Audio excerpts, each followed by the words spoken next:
Hello everybody, my name is Alex Merced from alexmerced.com and libertyisnow.com. What I wanted to discuss today was how to abolish government institutions. I was always discussing one, how to change government institutions for the better, or how to abolish them, or the ramifications of ending an institution. Now granted, ending any institution overnight will cause problems, not because mainly because what happens is that as an institution exists, the cultural and people's behavior adapts to having that institution exist. So if you were just to remove that institution, people who've become dependent on the institution won't have enough time to adjust to the new environment. Similar to if you have a baby, and if you were just sit there and just stop giving it diapers one day without ever taking the attempt to train it to use a potty, or teach it to use a cup and just take its bottle away, it'll be sort of a more painful transition if you just do it overnight with some sort of mechanism to intermediate some sort of transition. Okay, now whether it be the Federal Reserve, Social Security, etc., the best way is just to allow this mechanism to exist and allow people's actions to abolish the institution instead of having to do it by some sort of decree or law.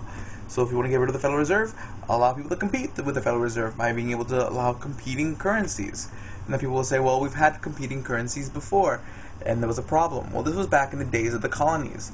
And what caused the problem is that each state had their own monopoly on the currency. So it wasn't that there was competing currencies among the states, it's just that each state would only allow its own currency to be used, and a lot of times the currencies were not backed by some sort of commodity, so you had a lot of runaway inflation and other issues.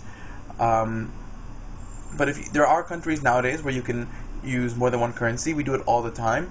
You go to Canada, they allow you to pay for things in US dollars and in Canadian dollars, and in most countries they allow you to use US dollars and the homegrown currency.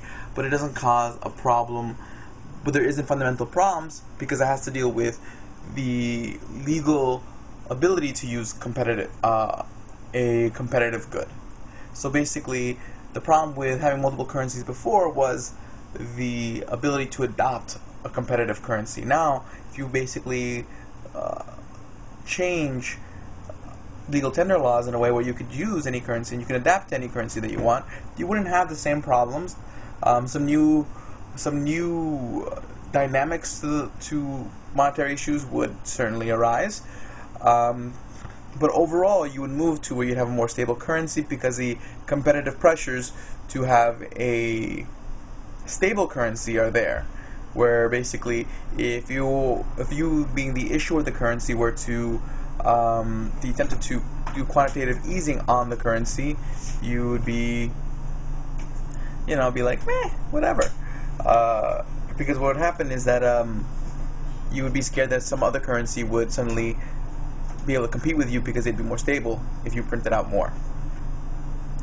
Okay, so also you can use this with Social Security. Instead of saying, oh, we'll abolish Social Security, just let people take that money, put it into let people opt out of Social Security, and allow those who want to continue in the Social Security program to continue so, and etc., etc., etc. Allow people to compete. Now, if these institutions do everything that they say they do and provide the value that they say they provide, people will continue to use these programs. If not, these programs will eventually be phased out as people find better or more competitive alternatives. So just like my two thoughts about an easier way to approach getting to a smaller government. Again, my name is Alex Merced from libertyisnow.com and alexmerced.com. Thank you very much.